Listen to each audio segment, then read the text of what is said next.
The distant wail of a child's cry pierced the pre-dawn darkness, jolting Josephine Garner from her restless sleep.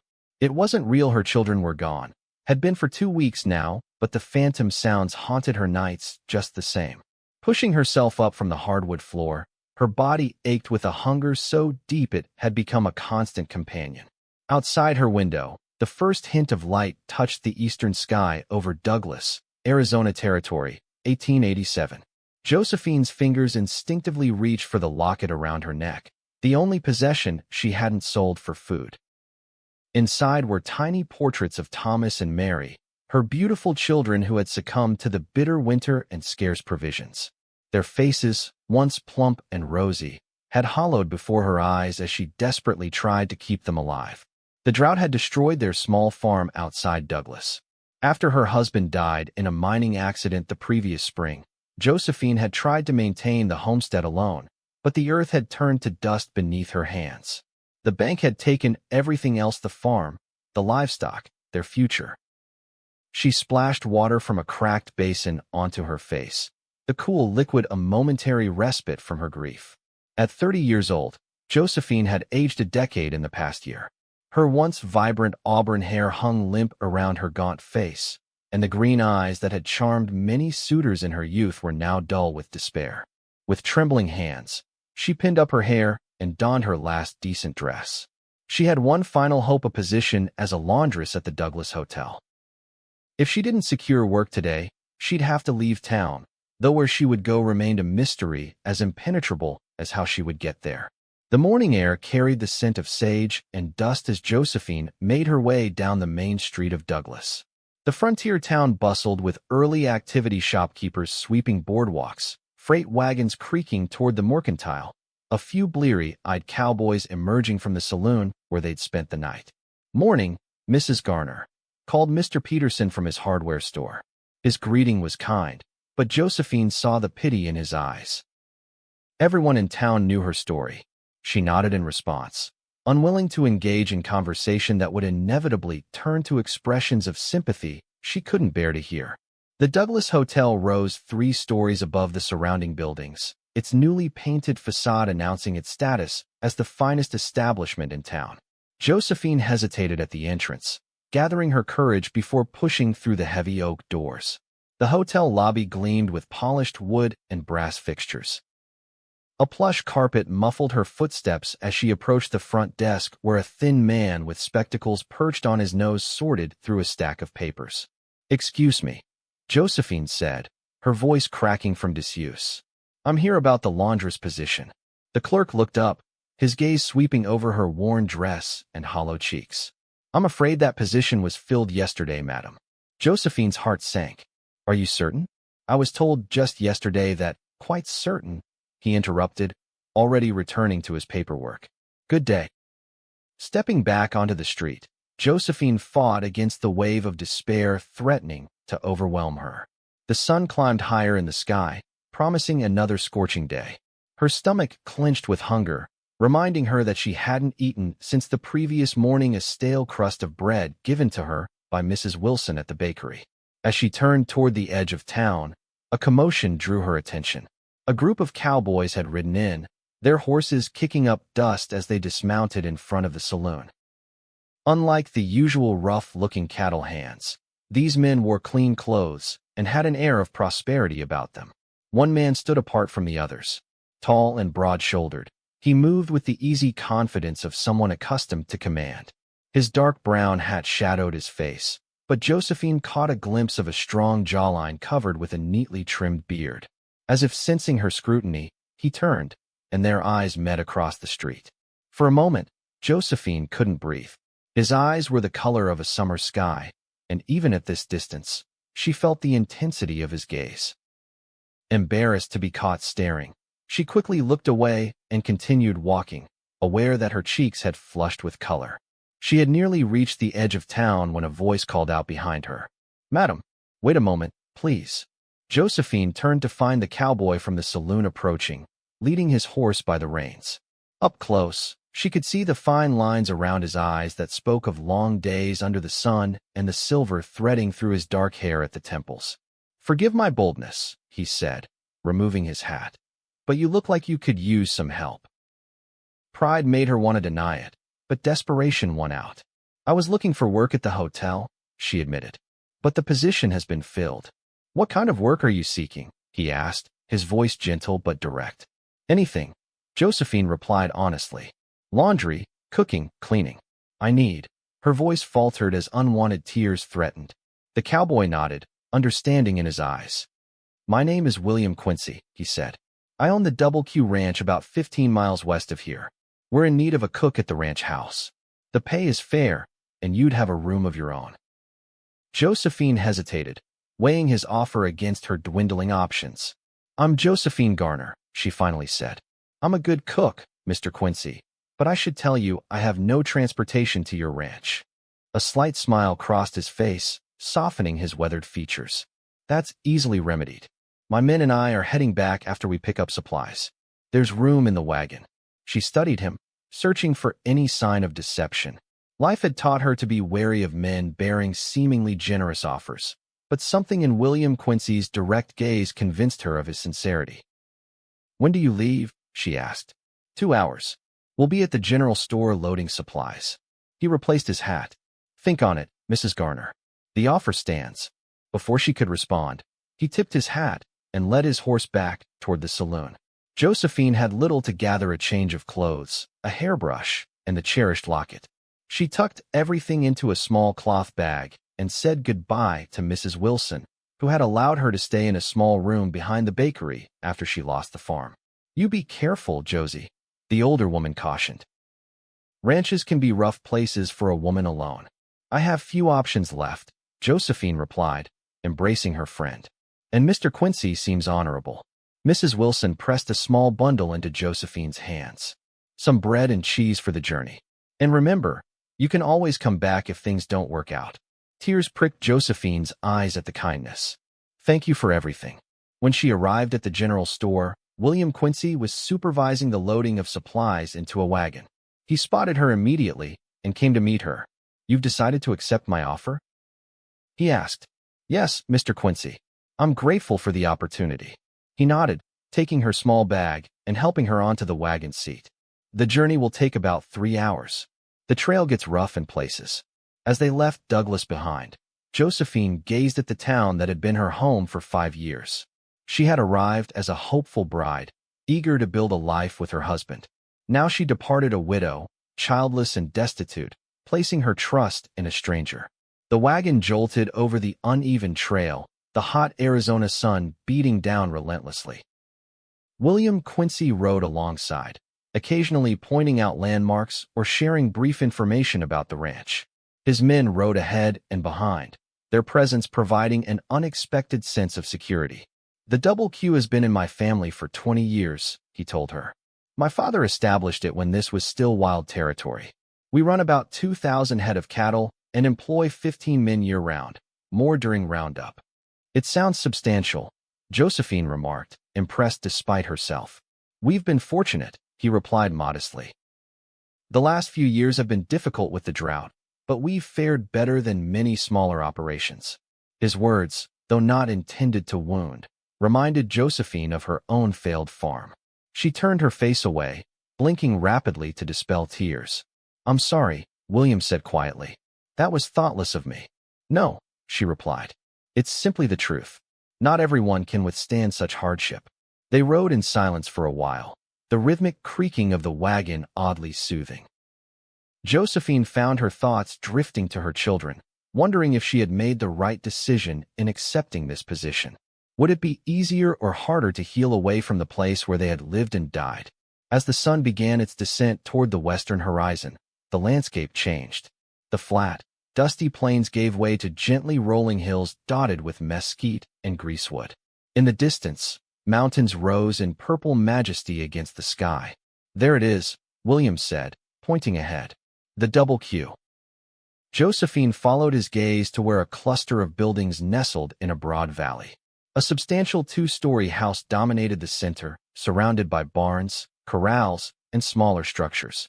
A windmill turned lazily in the afternoon breeze beside a water tank. It's larger than I expected, she admitted. My father built it with ambitious plans, William explained. He envisioned filling it with children and grandchildren. A shadow crossed his face. Life had other ideas.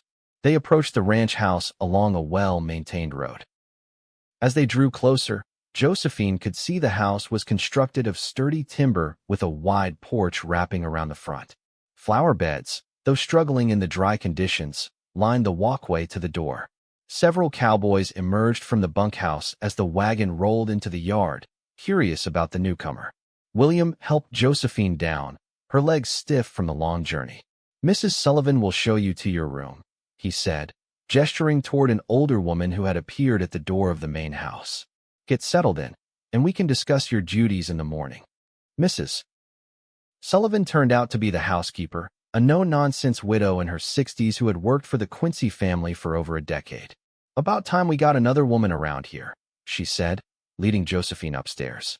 "Been trying to manage the cooking and cleaning myself since Martha left to marry that shopkeeper in Tucson." The room she showed Josephine was small but clean, with a narrow bed, a washstand, and a chest of drawers. A window overlooked the corrals and the hills beyond. "It ain't fancy," Mrs. Sullivan said, "but it's private. Bathrooms down the hall. We've got indoor plumbing, one of Mr. Quincy's modern improvements. Dinner's at 6 in the main dining room." Left alone, Josephine sat on the edge of the bed, suddenly overwhelmed by the day's events. She had begun the morning in despair, certain she had reached the end of her options.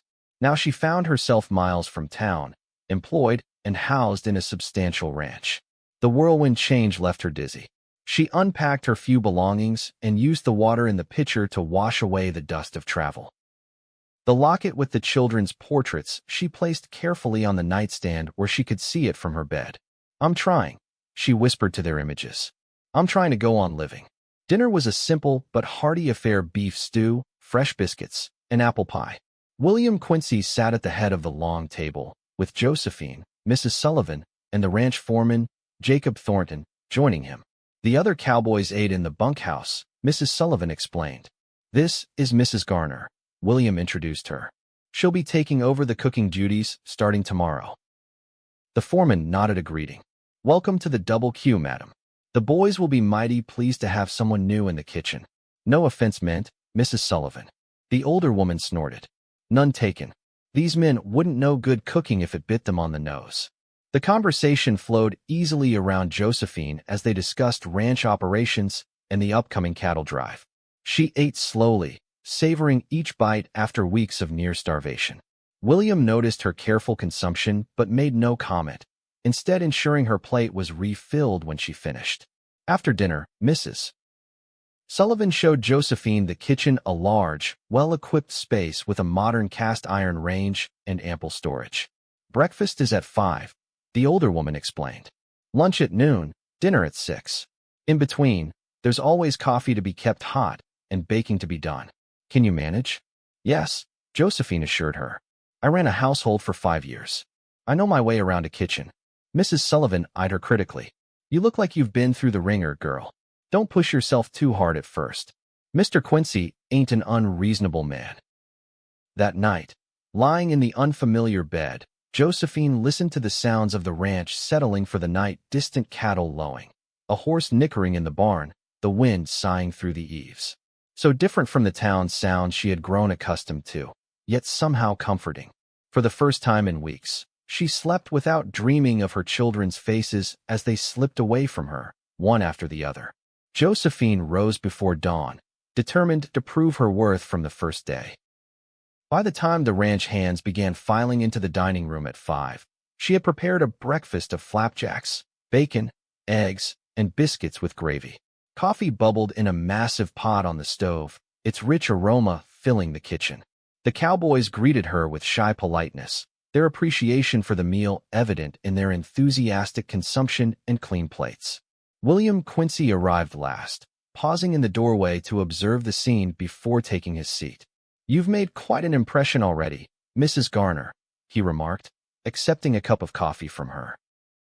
"I haven't seen the boys this happy at breakfast in months." "It's just simple food, Mr. Quincy," she replied, though his approval brought a warmth to her cheeks. Sometimes simple is exactly what's needed. The days fell into a pattern. Josephine rose early to prepare breakfast, spent the morning baking bread and planning the midday meal, served lunch to the hungry ranch hands, and then prepared a more substantial dinner in the evening. Between her duties, she helped Mrs. Sullivan with household chores and gradually began to regain her strength as regular meals restored her health. William Quincy was often away from the ranch house during the day, overseeing the cattle operation or riding the boundaries of his substantial property.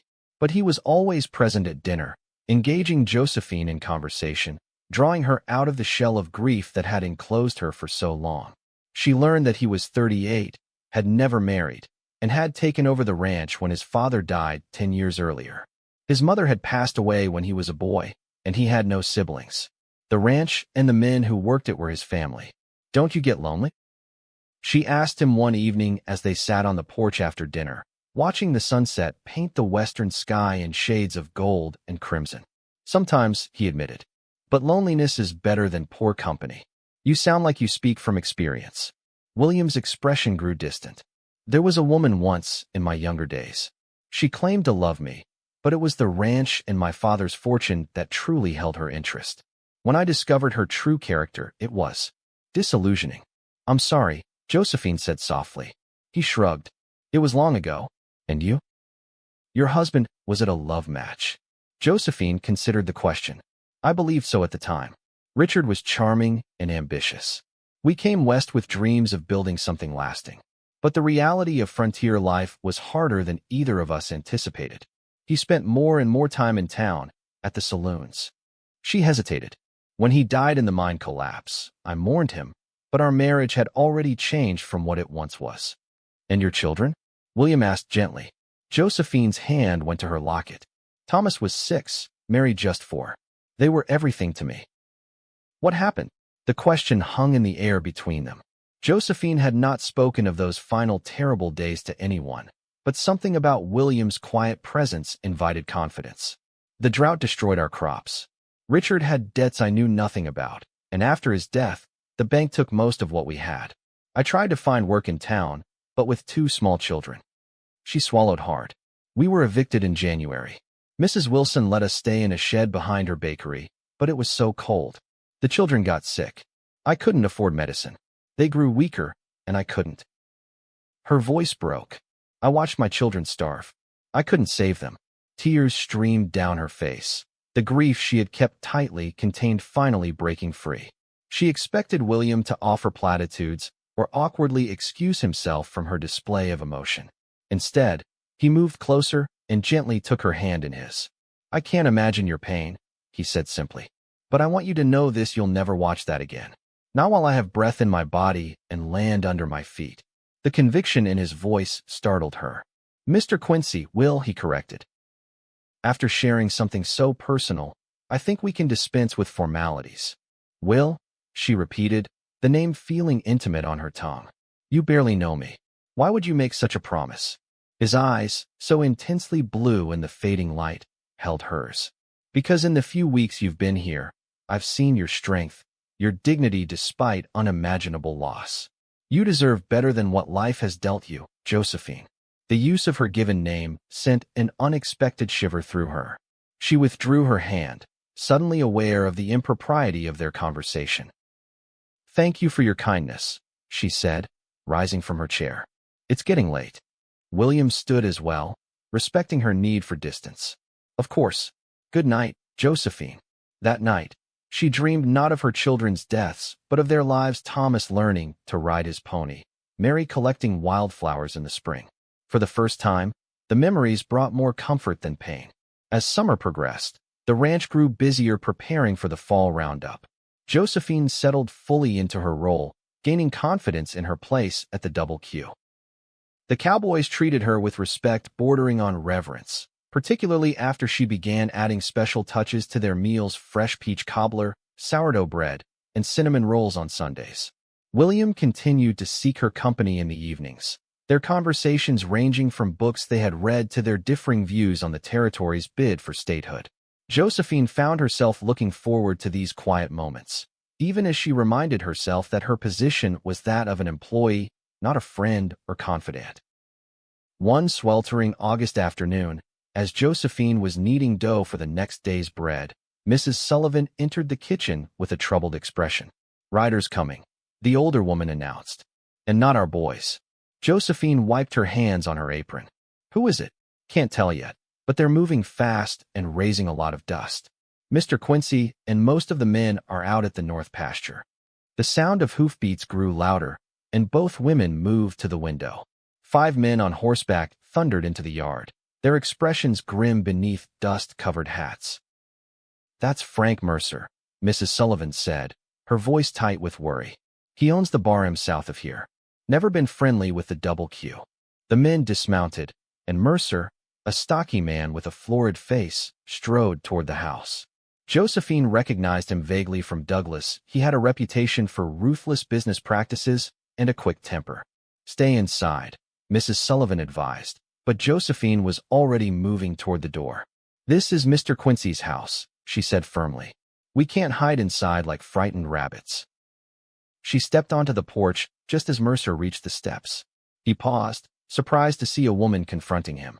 "Can I help you, Mr. Mercer?" Josephine asked, keeping her voice steady despite the pounding of her heart. Mercer's gaze traveled over her in a way that made her skin crawl. "Well now, Quincy's got himself a pretty new housekeeper, has he? Where is he?" "Mr. Quincy is attending to ranch business. If you'd like to leave a message, I'll ensure he receives it when he returns." Mercer's face darkened. "This ain't social, lady. We've got business that won't wait. 20 of my cattle have gone missing, and tracks lead straight to Double Q land." "That's impossible," Josephine replied. "Mr. Quincy runs an honest operation." "You calling me a liar?" Mercer took a threatening step forward. "Step back, Mercer."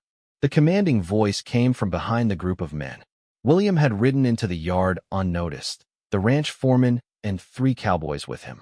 His rifle rested casually across his saddle, but his eyes were hard as flint. Mercer turned.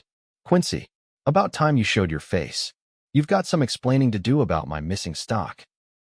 William dismounted, handing his reins to one of the ranch hands. "I don't know anything about your cattle, Mercer, but I do know you're trespassing and threatening my household." "We followed the tracks right to your south fence line," Mercer insisted. "Somebody cut my fence and drove those beeves onto your property." "If that's true, it wasn't anyone from the Double Q," William replied evenly. "But I'm willing to ride out with you and take a look." Mercer seemed taken aback by the reasonable response. "Fine, but if I find my cattle wearing your brand, they'll be hell to pay." "Jacob," William called to his foreman, "ride with us. The rest of you stay here." As the men prepared to leave, William approached Josephine on the porch. "Are you all right?" he asked quietly. "Yes, but I'm worried." He seemed very angry. Mercer's always looking for trouble, but he's not foolish enough to start a range war without proof. His expression softened. "Thank you for standing your ground." Not many would face down Frank Mercer without flinching. "I've faced worse," she replied simply. William's hand briefly touched hers, a gesture of understanding. "Lock the doors until I return. Hopefully, we can resolve this quickly." Josephine watched them ride away, a knot of anxiety forming in her stomach. The drought had increased tensions throughout the territory as ranchers struggled to maintain their herds on increasingly barren rangeland. Water rights and grazing boundaries, once respected through gentlemen's agreements, were now contested with growing hostility. The hours passed slowly. Josephine tried to focus on her cooking, but her thoughts kept returning to William and the potential danger he faced. Mrs. Sullivan maintained a gruff optimism, but Josephine caught her glancing frequently out the window. The sun was setting when they heard riders approaching. Josephine rushed to the door to find William dismounting, his expression grim. "What happened?" she asked as he climbed the porch steps. "Mercer was right about one thing. Someone did cut his fence and drive his cattle onto Double Q land. But it wasn't my men." William removed his hat, running a hand through his sweat-dampened hair.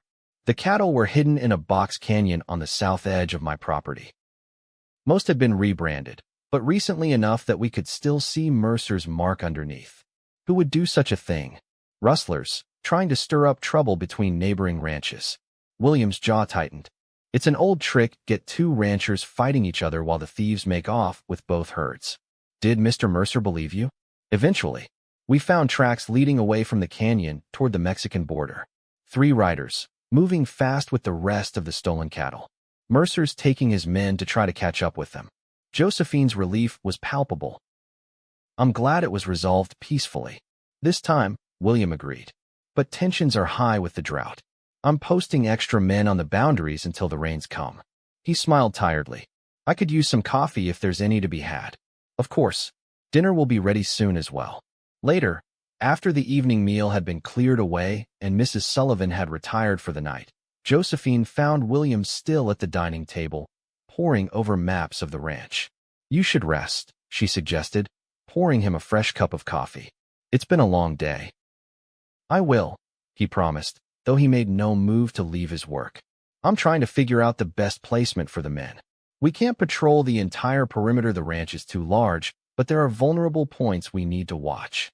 Josephine hesitated, then sat in the chair beside him. May I? She asked, gesturing to the maps. William looked surprised but pushed the papers toward her. You know something about ranching? My father was a surveyor before he died. He taught me to read maps. She studied the boundaries of the double Q, noting the natural features: creeks, ridgelines, canyons. Rustlers will take the path of least resistance, where they can move cattle quickly without being seen. She pointed to several locations. These lowlands here and here provide cover and easy travel. In this canyon, where they hid Mercer's cattle, are there others like it on your land? William nodded, impressed. 3 or 4. Places where cattle can be hidden temporarily before being moved across the border. Together, they identified the most likely targets for rustlers and planned guard rotations that would maximize visibility while minimizing the strain on the ranch hands. You have a good strategic mind, William remarked as they finished. Josephine smiled wryly. Necessity teaches many skills. He studied her face in the lamplight, his expression thoughtful. You're remarkable, Josephine. Most women who had endured what you have would be broken by it. I was broken, she admitted softly. When I met you in Douglas, I was at the end of my endurance. But having purpose again, being needed. She met his gaze. It's healing, in its way. I'm glad. William hesitated, then reached across the table to take her hand. I want you to know that your position here is secure, regardless of what happens. This is your home now, for as long as you wish it to be. The warmth of his hand around hers sent a flutter through her chest that Josephine tried to ignore. Thank you, she whispered, then gently withdrew her hand. I should retire now. Good night, Will. As she climbed the stairs to her room, Josephine acknowledged the feelings she had been trying to suppress. She was falling in love with William Quincy, his quiet strength, his integrity, the gentleness that lay beneath his rugged exterior. But such feelings could only lead to complication and potential heartbreak. She was his employee, not his social equal, and the memory of his previous disillusionment with a woman who valued his wealth over his character weighed on her mind. Better to maintain a proper distance, she decided, even as her heart protested the choice. The next weeks brought welcome change to the parched land. Clouds gathered over the mountains, and finally, rain fell in gentle, persistent showers that soaked the thirsty earth. The ranch hands celebrated the breaking of the drought, and even the cattle seemed to move with renewed energy as fresh grass began to appear in the pastures. With the rain came a shift in the routine at the Double Q. Preparations for the fall roundup intensified, and William was often away from the ranch house from dawn until well after dusk. Josephine told herself she should be relieved at the natural distance this created, but instead found herself watching the yard for his return each evening. On a crisp September morning, Mrs. Sullivan appeared in the kitchen with an unexpected announcement. Mr. Quincy wants you to accompany him to town today, the older woman said. Says he needs help selecting household supplies. Josephine looked up from the bread she was shaping. Couldn't you provide a list? That's what I suggested, but he was insistent. Said something about curtains for the parlor that need a woman's eye. Mrs. Sullivan's expression was knowing. He'll be ready to leave in an hour. The journey to Douglas was pleasant, the recent rains having transformed the landscape from dusty brown to hints of green. William drove the buckboard himself, pointing out features of the ranch and sharing stories of his childhood exploring the canyons and hills. My father used to get so angry when I disappeared for days at a time, he recalled with a smile. But he understood my need for adventure. He'd been the same way in his youth. Your father sounds like a remarkable man, Josephine observed. He was. built all this from nothing but determination and hard work. William glanced at her. He would have liked you. He always said character matters more than circumstance. In Douglas, William attended to business at the bank while Josephine selected supplies at the general store. She was examining fabric for the promised new curtains when a familiar voice called her name. Josie Garner, is that really you? She turned to find Mrs. Wilson approaching, her round face alight with pleasure. Mrs. Wilson. Josephine embraced the baker warmly. How wonderful to see you. Let me look at you, girl, the older woman said, holding Josephine at arm's length. Why, you've put on some healthy weight, and there's color in your cheeks again. That ranch must agree with you. It does, Josephine admitted. The work is satisfying, and the people are kind. People, or one particular person? Mrs. Wilson asked shrewdly. Word around town is that William Quincy hasn't taken his eyes off you since you arrived at the Double Q. Josephine felt her face warm. That's just idle gossip. Mr. Quincy is a fair and respectful employer, nothing more. If you say so, dear. Mrs. Wilson's tone was skeptical. But I've known Will Quincy since he was a boy, and I've never seen him bring his housekeeper to town to shop for curtains. Before Josephine could formulate a response, William himself appeared at her side. Mrs. Wilson, he greeted the baker with genuine affection. Still making the best apple pie in the territory? You know it, Will Quincy. And you still avoiding settling down with a good woman? William laughed, seemingly unperturbed by the direct question. Maybe I'm just waiting for the right one. His gaze flickered briefly to Josephine, who busied herself with examining a bolt of calico to hide her confusion. Was Mrs. Wilson right? Had William brought her to town for reasons beyond household supplies? The rest of the day passed in a whirl of shopping and errands.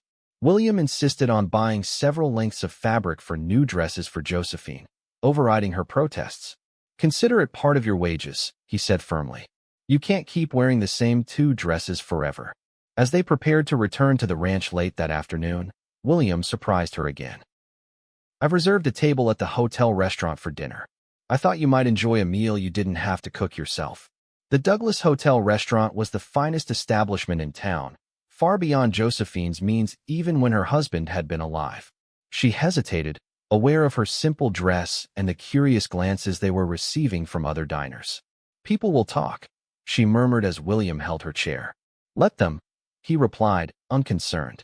We have nothing to hide. The meal was exquisite tender roast beef, fresh vegetables, and a chocolate cake that melted on the tongue. Josephine found herself relaxing as William kept the conversation light, asking about her childhood in Illinois and sharing amusing stories of his own youthful misadventures. As they finished their coffee, William's expression grew more serious. Josephine, there's something I need to discuss with you. Her stomach tightened. Had she misinterpreted his attentions? Was he about to inform her that her services were no longer required at the Double Q? I've been thinking a great deal about the future, he continued. The ranch is prospering again with the rains, and I find myself contemplating changes. What kind of changes? She asked, trying to keep her voice steady. William reached across the table, taking her hand in his. Personal ones. Josephine, these past months having you at the Double Q have shown me what I've been missing. The house feels like a home again. There's laughter and warmth that wasn't there before. Hope fluttered in her chest, but she was afraid to acknowledge it. I'm glad I've been able to contribute positively to the household. It's more than that. His thumb traced gentle patterns on the back of her hand. I find myself watching for you each morning, looking forward to our conversations in the evening. When you told me about your children, about watching them suffer, I wanted nothing more than to ensure you never experience such pain again. Tears pricked behind Josephine's eyes. Will, please, let me finish. He took a deep breath. I know it may seem sudden, and perhaps inappropriate given your position at the ranch, but I can't deny my feelings any longer. I'm falling in love with you, Josephine. The words hung between them, transforming the air. Josephine felt as though she couldn't breathe, torn between joy and fear. You don't need to respond now, William added quickly. I understand this is unexpected. I just wanted you to know where I stand. She looked down at their joined hands, gathering her thoughts. It's not that I don't share your feelings, she finally said, her voice barely above a whisper. But I'm afraid. Of what? Of losing again. Of caring so deeply and having it torn away. When Thomas and Mary died, Something in me died too. I'm not sure I can risk my heart again. William's eyes filled with understanding. I can't promise that life won't bring more pain, Josephine. No one can. But I can promise to face whatever comes alongside you, to share both the joys and the sorrows. They returned to the double queue that night, with much unspoken between them. William had not pressed for an answer to his unspoken proposal, merely kissed her hand before bidding her good night at the foot of the stairs. Alone in her room, Josephine stood at the window, gazing out at the moonlit ranch yard. The locket containing her children's portraits was warm in her palm as she considered William's declaration. Loving him meant opening herself to potential heartbreak, but refusing him meant condemning herself to a half-life of safety without joy. "What should I do?" she whispered to the faces of her children. There was no answer, of course, only the quiet breathing of the night. A week passed, then two. William didn't mention their conversation in Douglas again, though Josephine often caught him watching her with a mixture of hope and resignation. The roundup began, bringing a flurry of activity to the ranch. Extra hands were hired, and Josephine's days were filled with cooking for hungry cowboys from dawn until dusk. On a rare afternoon when the ranch house was quiet, Josephine decided to ride out to where the roundup was taking place. Mrs. Sullivan had taught her to ride one of the gentler ranch horses, and she had discovered an unexpected freedom in the skill. She found the cowboys working a large herd in a valley about 3 miles from the house. The air was filled with dust, shouts, and the lowing of cattle as the men skillfully cut out cows and calves for branding. William was in the thick of it, his horse moving like an extension of his body as he herded a reluctant steer toward the branding fire. Josephine reined in her horse on a small rise overlooking the operation, content to watch without interrupting the work. There was something magnificent about William in his element, confident, capable, respected by his men. She could see why his father had been proud to pass the ranch to him. She was about to turn back toward the house when a shout of alarm rose from the herd. One of the steers, a massive animal with sharp horns, had broken free and was charging directly toward a young cowboy who had dismounted to retrieve his dropped hat. The boy, no more than 17, froze in terror as the enraged animal bore down on him. Without hesitation, William spurred his horse between the steer and the boy. He managed to deflect the charge, but in doing so, was caught by one of the sharp horns. Josephine watched in horror as he was thrown from his horse, landing hard on the dusty ground. She was galloping down the slope before she consciously decided to move, reaching William just as the ranch hands managed to subdue the steer. He was attempting to sit up, one hand pressed to his side where blood seeped through his shirt. "Don't move," she commanded, dismounting quickly and kneeling beside him. "How bad is it?" "Just a graze," he grimaced, though the growing stain on his shirt suggested otherwise. "The boy, he's fine," Josephine assured him, glancing to where the young cowboy stood nearby, pale but unharmed. "Jacob, we need to get him back to the house." The foreman nodded, already organizing men to construct a makeshift stretcher. Despite William's protests that he could ride, they insisted on carrying him, unwilling to risk further injury to the man they clearly respected deeply. At the ranch house, Josephine took charge, directing the men to bring William to his bedroom rather than the bunkhouse where injured cowboys were typically treated. Mrs. Sullivan helped her gather medical supplies, clean bandages, carbolic acid, needle and thread for stitching if necessary. "I've sent one of the boys for Doc Harper," the housekeeper said as they worked. "But it'll be a few hours before he can get here from town. We'll have to do what we can until then," Josephine replied, carrying a basin of hot water into William's room. He lay on his bed, his face pale beneath his tan, but his eyes were alert as Josephine approached. "This is unnecessary fuss," he insisted. "I've had worse injuries breaking horses." "Be quiet and let me look at the wound," she replied, her brisk tone masking her fear. With Mrs. Sullivan's help, she removed William's blood-soaked shirt. The injury was a deep gash along his right side where the steer's horn had caught him. It was bleeding steadily but hadn't penetrated to vital organs. "You're fortunate," Josephine told him as she cleaned the wound. "A few inches deeper, and we'd be having a very different conversation." William winced as the carbolic acid stung the raw flesh. "Luck was on my side." "Skill, more like," Jacob said from the doorway. Never seen anyone move so fast to intercept a charging steer. The boy is unharmed. William asked. Not a scratch on him, thanks to you. He's feeling mighty foolish for dropping his hat in the first place. Tell him not to dwell on it. Accidents happen in this line of work. William's eyes never left Josephine's face as she worked. We all take risks when necessary. The double meaning in his words wasn't lost on her. He had risked his life for his young ranch hand just as readily as he had offered his heart to her, knowing he might be injured in either case. Mrs. Sullivan, would you check if there's fresh coffee? Josephine asked, needing a moment alone with William. When the housekeeper had left, she continued her careful cleaning of the wound. You could have been killed.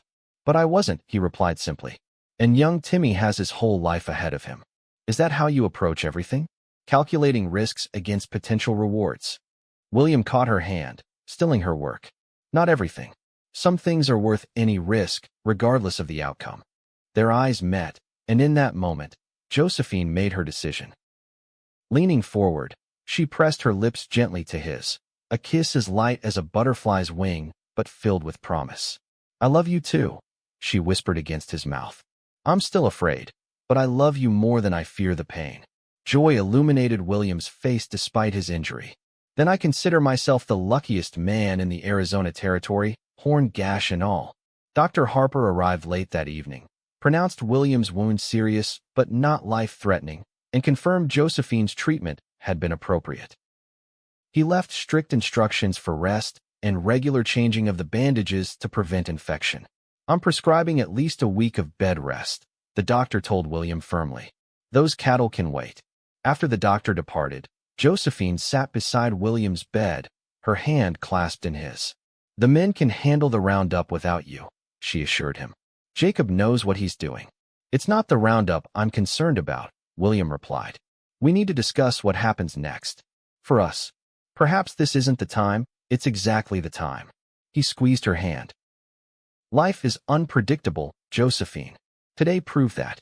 I don't want to waste another day without making my intentions clear. She smiled, her heart full. Your intentions seem quite clear already. Then let me be explicit. Despite his injury, William's voice was strong with conviction. I want you to be my wife, to make the Double Q our home together. I want to build a future where neither of us faces hardship alone again. Tears blurred Josephine's vision. Yes, she said simply. Yes to all of it.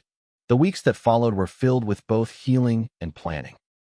As William regained his strength, the roundup was completed successfully under Jacob's supervision. When William was well enough to resume light duties, he and Josephine rode out together to his favorite spots on the ranch, the hidden spring in a grove of cottonwoods, the high ridge overlooking the valley, the small cabin his father had built when first establishing the Double Q. This could be a special place for us, William suggested as they explored the cabin, which had fallen into disuse. Somewhere to escape when the main house feels too busy. Josephine ran her hand along the simple wooden table, imagining cozy evenings by the fireplace. It's perfect. They were married on a bright October day, with the entire ranch attending along with friends from Douglas. The ceremony was held on the porch of the main house, with Mrs. Wilson making the journey from town to bake the wedding cake. Even Frank Mercer and his wife came, the earlier conflict forgotten in the spirit of neighborly goodwill. Josephine wore a new dress of deep blue silk, William's wedding gift. As she prepared in her room, Mrs.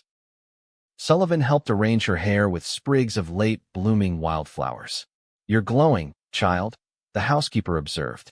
It does my heart good to see it. Josephine touched the locket at her throat, her one piece of old jewelry amidst the new. I never thought I'd find happiness again. After losing the children, I felt like my life was over. Mrs. Sullivan squeezed her shoulder. Life has a way of surprising us.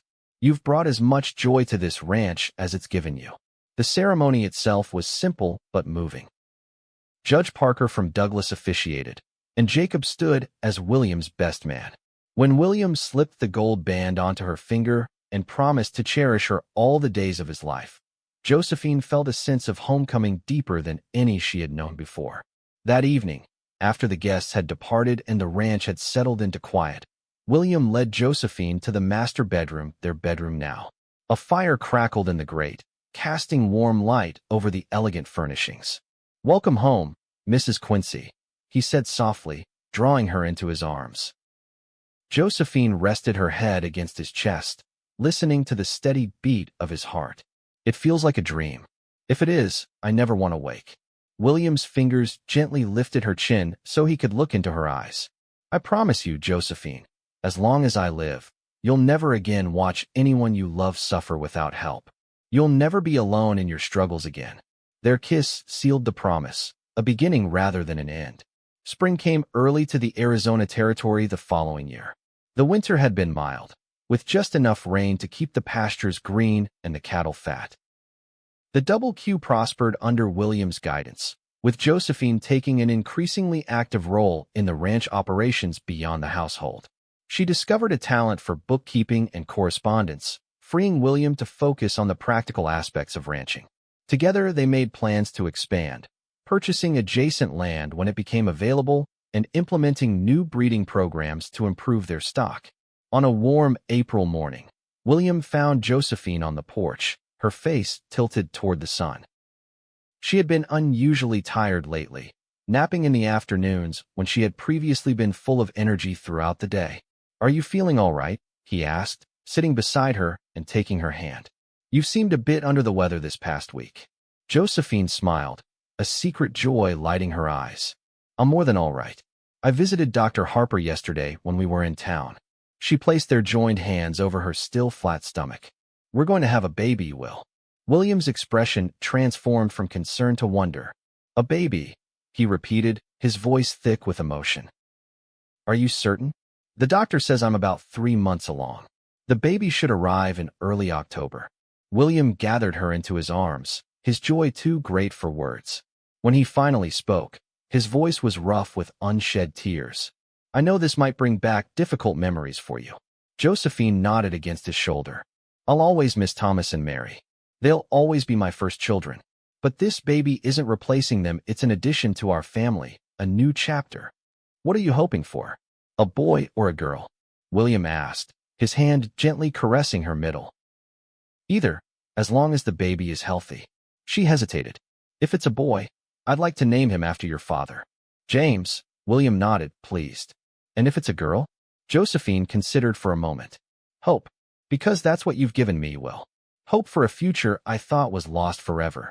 The months of Josephine's pregnancy passed with a mixture of anticipation and careful preparation. William insisted on hiring additional household help to reduce her workload, though Josephine continued to oversee the kitchen and household accounts until her advancing condition made climbing stairs difficult.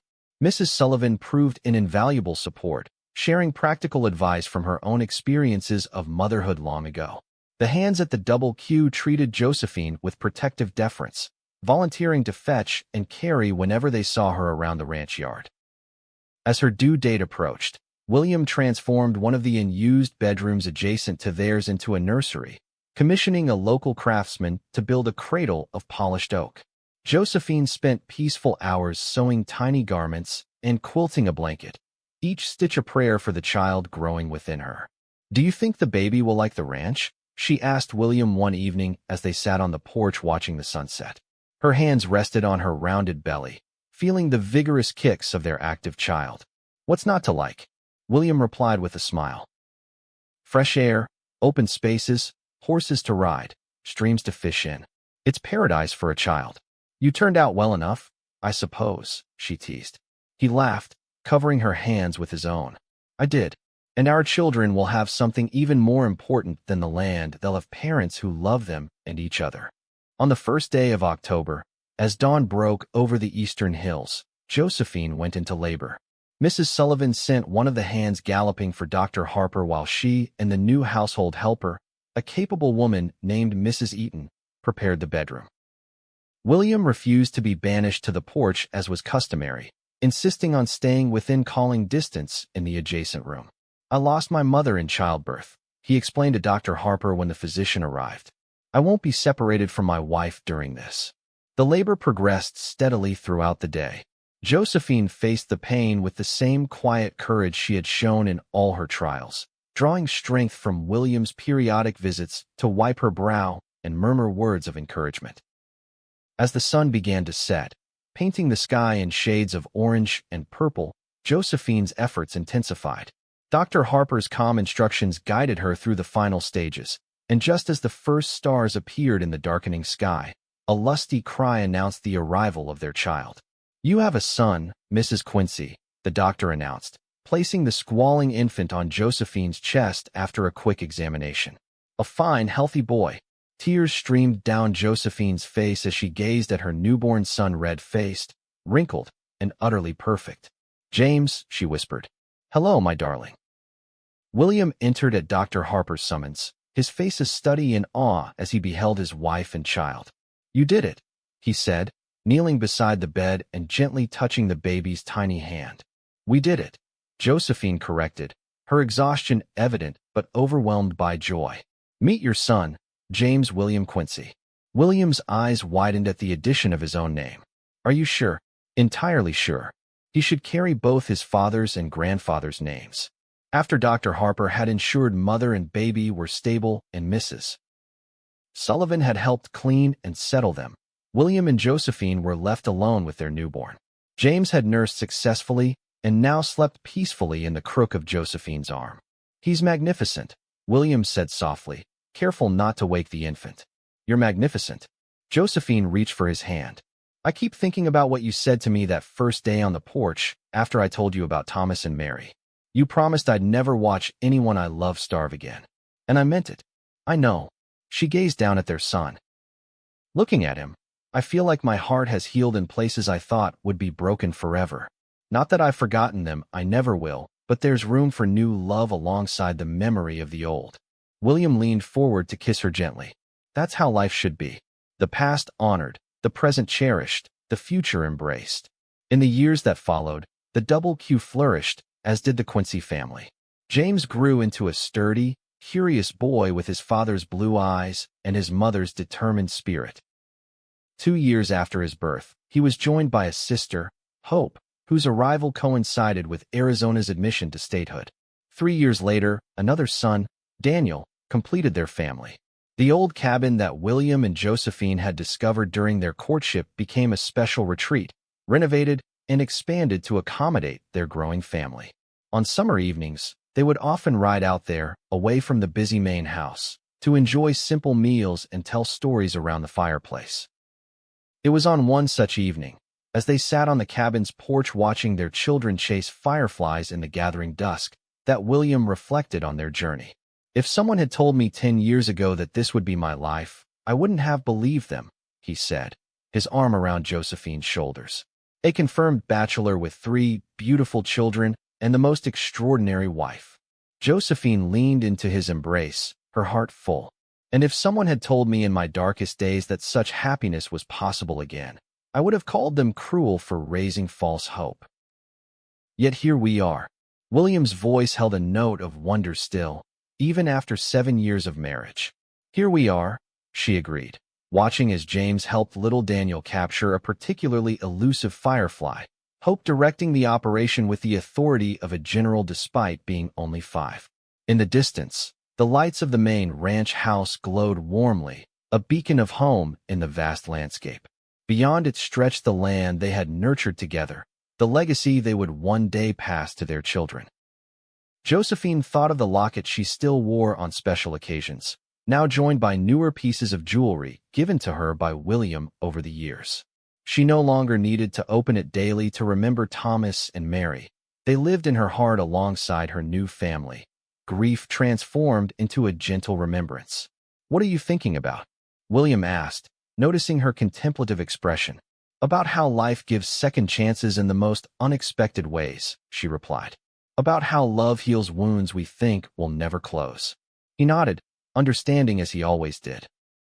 "And about how sometimes, when we're brave enough to risk our hearts again, we find more than we ever thought possible." As night fell fully over the Arizona landscape, stars scattered like diamonds across the velvet sky, Josephine Quincy looked at the family she and William had created together and knew with absolute certainty that some promises were meant to be kept. She had indeed never again watched anyone she loved suffer without help, never faced hardship alone.